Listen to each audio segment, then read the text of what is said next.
Half of the world's satellite communications are flying through space completely unencrypted, and researchers just proved it using $800 of gear from a rooftop in San Diego. They intercepted phone calls from T-Mobile customers, military communications revealing troop locations, corporate traffic from Walmart and Santander, critical infrastructure data from power utilities. All of it broadcast openly, viewable by anyone who bothered to look up. Meanwhile, the pharmaceutical and life sciences industry faces a convergence crisis. Supply chains stretched across the globe, patent cliffs eroding revenue, cyber threats targeting R&D and manufacturing, regulatory upheaval in every major market. And the question isn't whether disruption will hit, it's how many disruptions will hit simultaneously. Coming up on Unbreakable Ventures, we examine how satellite communications have become a massive global blind spot, exposing military secrets, financial data, and private communications to anyone with basic equipment and minimal technical skill. Why the pharmaceutical industry's specialized supply chains, regulatory complexity, and innovation pressures are creating a perfect storm of interconnected risks that demand a fundamental rethink of resilience strategy. And we'll cover 5 quick-fire stories, including Japan's beer shortage from ransomware, and Reddit's co-founder declaring the internet dead. Welcome to Unbreakable Ventures. I'm Ollie Law, and you are listening to our fortnightly risk update where we dive into emerging and current risks from around the world, focusing on some big stories and some you may have missed. We use the categories from the World Economic Forum's Global Risk Report to simplify the threats we're monitoring. But we also do some deep dives and interviews with industry peers. It's Monday the 20th of October, and we're covering the world's global threats over the last fortnight. So grab a coffee and let's get into it.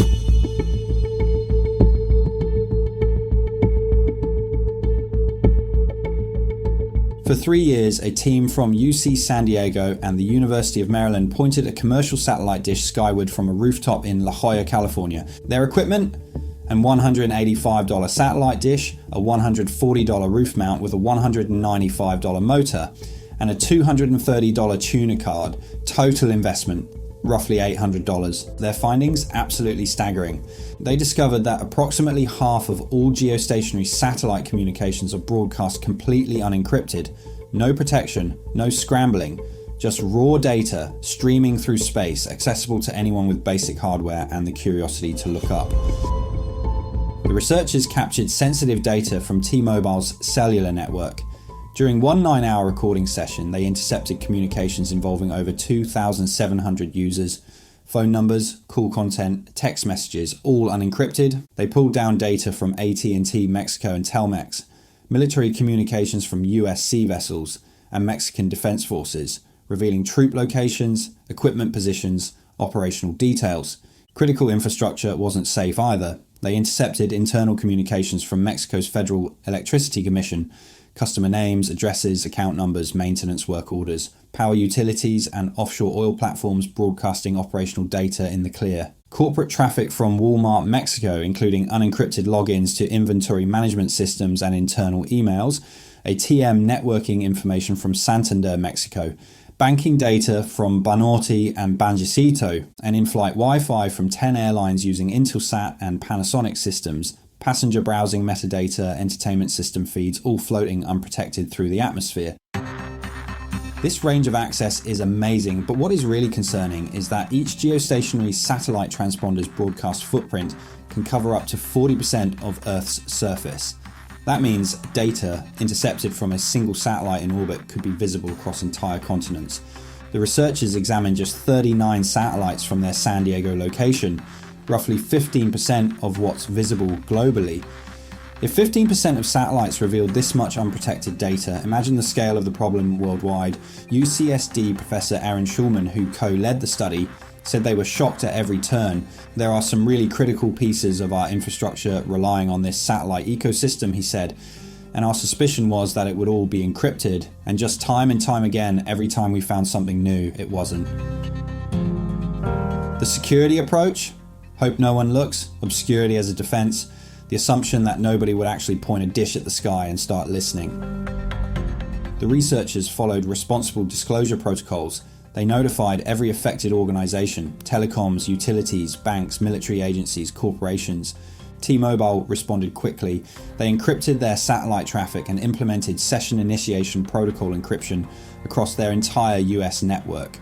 The company clarified this was a vendor misconfiguration affecting fewer than 50 remote cell sites using satellite backhaul, not network-wide. AT&T Mexico blamed a vendor misconfiguration and fixed it. Telmex? No response. Mexico's Federal Electricity Commission and several Mexican government and military organizations were slower to react. Despite direct warnings, some US infrastructure operators acknowledged the findings and admitted attackers could potentially surveil or even manipulate control systems. Walmart and Banorte reported taking corrective action, and Intelsat and Panasonic defended their existing protocols. Matt Green, a computer science professor at Johns Hopkins University who reviewed the study, summed it up bluntly. "It's crazy," he said. "The fact that this much data is going over satellites that anyone can pick up with an antenna is just incredible. This paper will fix a small part of the problem, but I don't think much will change." Nadia Henninger, a UCSD cryptography professor involved in the research, compared it to the Edward Snowden revelations. The same kind of data that intelligence agencies once had to secretly tap from undersea cables is now just being broadcast to a large fraction of the planet. The US National Security Agency issued a 2022 advisory warning about unencrypted satellite communications. Experts believe intelligence agencies worldwide have likely been exploiting these vulnerabilities for years, and now the researchers have released their decoding tool publicly on GitHub, titled "Don't Look Up," to encourage encryption adoption across the industry. Georgetown University's Matt Blaze predicted what comes next. By the week after next, we will have hundreds or perhaps thousands of people replicating this work and seeing what they can find up there in the sky, he said. You should be concerned if you rely on satellite communications for remote operations, cell towers in rural areas, offshore platforms, ships at sea, aircraft connectivity. If your organization transmits sensitive data over satellite links, if you operate in telecoms, utilities, banking, logistics, aviation, defense, or any sector using satellite backhaul for connectivity, disruption risks include espionage and surveillance of operations, interception of customer communications, exposure of military and law enforcement data, theft of corporate intellectual property, potential for relay attacks or spoofing that could manipulate operational systems, reputational damage when breaches become public, and regulatory penalties for failing to protect sensitive data. With this in mind, let's look at some actions we could take now to mitigate risk. First, audit all satellite communications immediately. Identify every system, every connection, every data stream that touches a satellite link. Assume it's visible unless you can prove otherwise. Second, mandate encryption for all satellite traffic. End-to-end encryption should be non-negotiable. If your vendor says encryption adds cost or complexity, find a new vendor. This is not optional. Third, segment your networks. Don't mix satellite links with core systems. Treat satellite connections like public Wi-Fi, inherently hostile environments that require layered security. Fourth, implement VPNs for all satellite-based communications. Add another encryption layer between your data and the satellite. Make interception worthless even if someone captures the signal. Fifth, pressure your vendors and service providers. Ask hard questions about encryption standards. Demand proof. Audit their security posture. Don't accept vague reassurances. Finally, assume compromise. If you've been using unencrypted satellite communications, assume hostile actors have been listening. Conduct threat hunting. Review historical incidents. Look for evidence of exploitation. The window of obscurity just slammed shut. Anyone with $800 and YouTube tutorials can now intercept satellite traffic. The era of security through hoping nobody looks is over. Before we move on to our second threat update this week, let's look at 5 quick-fire emerging threats we've picked up throughout the last fortnight. These will be noteworthy stories we think you should know about, but less detailed than our 2 core threats analysed. In late September, Asahi Group Holdings, maker of super dry beer and owner of Peroni and Grolsch, suffered a ransomware attack that paralysed nearly 40% of Japan's beer market. The Qilin ransomware group claimed responsibility, stealing 27 gigabytes of data, including contracts, employee information, and financial documents. Order systems, shipping operations, and call centers went offline. Production at 30 factories halted. The company switched to manual processing, but analysts warn that if the outage extends into December, it could slash 80% of Q4 operating profit. The attack didn't touch production equipment. It severed the digital logistics backbone connecting factories to customers. This highlights how manufacturers are now software companies whether they like it or not, and their biggest threat isn't competitors, it's ransomware gangs. Reddit co-founder Alexis Ohanian declared that much of the internet is now dead, referencing the dead internet theory, the idea that large portions of online interaction are now bots and AI-generated content rather than genuine humans. He pointed to LinkedIn slop as evidence of professional networks saturated with inauthentic posts. Ohanian argues the next generation of social media must be verifiably human, with proof of life mechanisms and focus on smaller group chats rather than public feeds. If your marketing relies on social engagement metrics, question whether you're reaching humans or machines. Microsoft's October patch Tuesday revealed that a modem driver included in Windows since 2006, the Agere modem LTMDM64.sys driver, was being actively exploited in the wild. One vulnerability rated CVSS 7.8 was already seeing real-world use for privilege escalation attacks. Rather than patching it, Microsoft removed the driver entirely. Simultaneously, a critical pre-authentication remote code execution flaw in Windows Server update services was disclosed. The legacy driver ran in kernel mode with high privileges, making it perfect for attackers. Apply patches immediately and audit your systems for other legacy components that could be weaponized. Widespread power outages hit multiple regions across Australia, disrupting residential and commercial operations. Utility provider Origin Energy faced scrutiny for infrastructure and contingency planning failures. Customers experienced prolonged blackouts. Origin's stock faced volatility amid concerns about system reliability. If you operate in Australia or depend on Australian suppliers, verify their backup power capabilities and business continuity plans. A MetLife UK survey found most large UK firms are struggling with productivity losses tied to rising sick leave, both short and long term. Employers cited burnout, mental health pressures, and post-pandemic health challenges as leading drivers of workplace absenteeism. This is an operational risk. Factor workforce resilience into your business continuity planning. Mental health and burnout are now core business risks. Further sources and references can be found in the footnotes of this podcast. But without further ado, let's look at our second threat update this week. Aon's Global Risk Management Survey has identified the top risks facing pharmaceutical, biotech, and medical device companies in 2025, and the findings reveal an industry under siege from multiple interconnected threats. Today's top risks: supply chain or distribution failure, regulatory or legislative changes, business interruption, cyber attack or data breach, product liability or recall, increasing competition, geopolitical volatility, failure to innovate, cash flow risk, damage to reputation. Looking ahead 3 years, the priorities shift. Regulatory change moves to number 1. Cyber attack climbs higher. Major project failure, meaning billion-dollar R&D programs that fail to deliver, enters the top 10. This isn't a list of isolated threats. These risks feed each other. A supply chain disruption triggers business interruption, which cascades into regulatory non-compliance, reputational damage, and financial strain. It's a web of interconnected vulnerabilities. Let's start with supply chains. The life sciences supply chain is highly specialized and globally interconnected. Critical dependencies exist on a small number of suppliers and specific geographies. 91% of prescriptions in the United States are for generic drugs. 83 of the 100 most used generic medicines have no domestic source for their active pharmaceutical ingredients. The majority come from China and India. This isn't diversification, this is concentration risk. At a national security level, active pharmaceutical ingredients are overwhelmingly sourced from Asia. Sterile fill-finish capacity is concentrated in just a handful of facilities globally. Regulatory requirements and the need for highly specialized talent make relocation or diversification a 5-year process or longer. COVID-19 exposed this fragility. Shortages of APIs and sterile injectables led to widespread disruptions, product unavailability, patient harm, revenue collapse. The shocks rippled across the entire industry, proving that a disruption at a single node can have catastrophic consequences. And now trade actions are making it worse. US Section 232 tariffs, EU initiatives to secure critical medicines.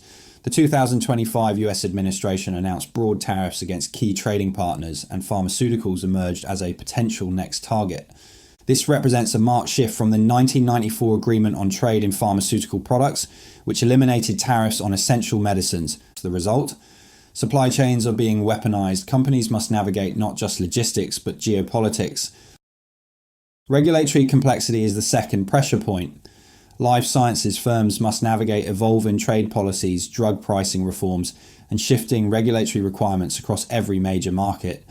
In the US, regulatory reforms and agency staffing cuts are adding complexity. In Europe, new frameworks like the EMA's Union List of Critical Medicines and the proposed EU Critical Medicines Act are reshaping compliance expectations. Regional divergence in approval processes, FDA in the US, European Medicines Agency in the EU, and different standards in Asia, complicates global launches. Companies face differing regulatory standards and timelines which delay market access and increase operational complexity.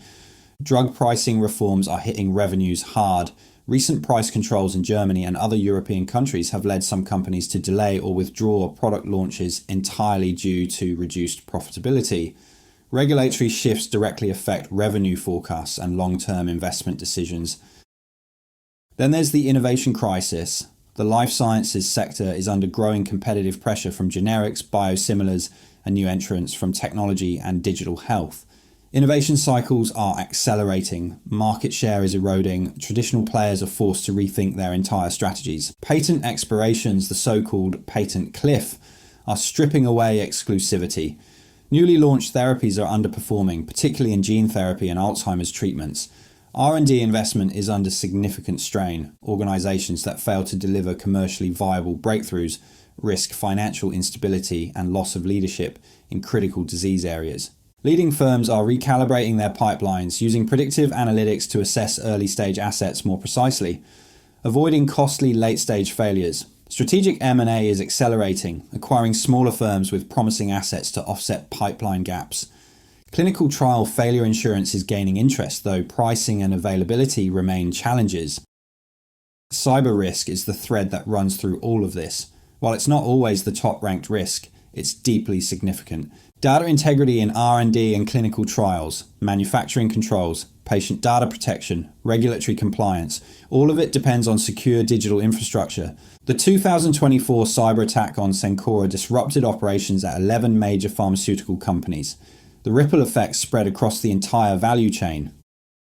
The EU's NIS2 directive, effective since late 2024, subjects healthcare and pharmaceutical manufacturers to strict cybersecurity mandates, yet gaps persist.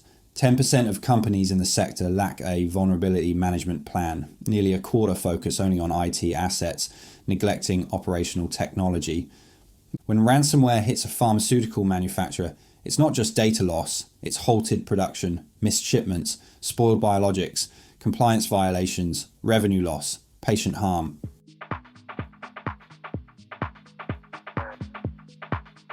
So how are leading organizations responding? They're shifting from reactive risk management to strategic integrated resilience.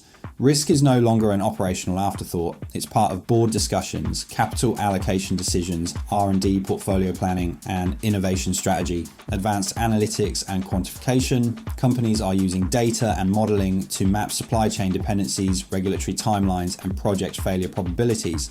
They're quantifying total cost of risk and prioritizing investments accordingly. Then there is alternative risk transfer and financing. Beyond traditional insurance, firms are deploying captives, parametric covers, and insurance-linked securities, especially for clinical trial failure, product recall, and supply chain interruption.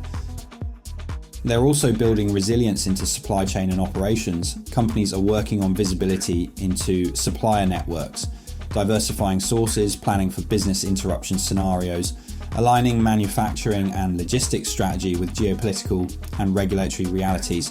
Finally, innovation agility and pipeline management. Organizations are more selective about R&D investment. The US saw the highest number of drug shortages in 2024 since tracking began in 2001. Central nervous system drugs, antimicrobials. These are critical medicines now unavailable. 36% of life sciences executives surveyed by Deloitte see manufacturing and supply chain risks as unpredictable. 37% identified building resilient and adaptable supply chains as a top priority. 30% said manufacturing and supply chain risks could significantly impact their strategies. This isn't theoretical, it's happening now. You should be concerned if you operate in pharmaceuticals, biotech, or medical devices. If you depend on APIs or specialized components from concentrated geographies, if you're navigating patent expirations or launching new therapies, if your R&D pipeline represents billion-dollar bets, if you're subject to divergent regulatory requirements across markets, if you rely on complex, globally interconnected supply chains. Disruption risks include supply chain failures leading to product unavailability and patient harm, regulatory non-compliance triggering fines and market withdrawal, business interruption from cyber attacks or natural disasters, major project failures wiping out R&D investments, competitive erosion from generics and biosimilars, reputational damage from product recalls or data breaches, and cash flow crises from pricing reforms and reimbursement changes. Let's look at some actions we can take to prevent the impacts of these threats. First, map your entire supply chain with brutal honesty. Identify every single source dependency. API suppliers, sterile fill finish facilities, critical components with no backup. Overlay geopolitical, climate and regulatory risk maps. This requires continuous monitoring. Second, diversify strategically. Nearshoring and regionalization aren't buzzwords, they're survival strategies. Start regulatory approval for alternative suppliers now, even if it takes years. Third, abandon pure lean manufacturing. Build strategic inventory buffers for critical components. Model the trade-off between carrying costs and supply risk. Fourth, integrate risk into R&D decisions using predictive analytics. De-risk programs early, align with regulatory realities, and consider clinical trial failure insurance. Fifth, segment networks completely. Operational technology and information technology must never share infrastructure. Implement zero trust architecture covering both IT and OT systems. Finally, treat risk management as competitive advantage. Companies embedding resilience into strategy, capital allocation, and innovation will outperform. The life sciences industry faces a convergence crisis: supply chain fragility, regulatory upheaval, innovation pressure, cyber threats, and geopolitical volatility feeding each other. The organizations that survive won't have perfect plans, they'll have adaptive capacity, real-time intelligence, and embedded resilience. The common thread between our two main stories is systemic invisibility turned visible. Satellite communications relied on obscurity, assuming nobody would look up. The life sciences industry relied on specialized supply chains and regulatory complexity, creating natural barriers to disruption. Both assumptions failed. Satellites are now being actively scanned. Supply chains are being stress tested by pandemics, geopolitics, and climate. Invisibility is not a defense. The organizations that thrive won't hide behind complexity. They'll build transparency, redundancy, and resilience into every layer of their operations.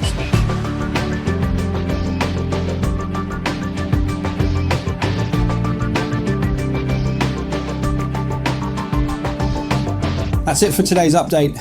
If you need help navigating these threats or building a plan to protect your business, the same advisors who collate these insights are here to help. Head over to unbreakableventures.com to book a complimentary chat online with one of them. And if you found this resource useful, consider subscribing to Unbreakable Ventures or sharing the article with your network. After all, resilience is about community and communication. Until next time, stay curious, stay informed, stay safe. Unbreakable Ventures is brought to you by the Senior Advisory Team at Fixing, a boutique resilience advisory based in the Oceania, ASEAN and India regions. Special thanks to our sponsor and Europe's leading SaaS provider for resilience software, F24. Our resources are researched and published by industry specialists across New Zealand, Australia, Malaysia and the UK. This podcast provides advice and opinion on disaster recovery and the threat landscape. The content is not a substitute for expert guidance during a crisis. Unbreakable Ventures is trademarked by Fixing Consulting Partners, a Fixing Group company.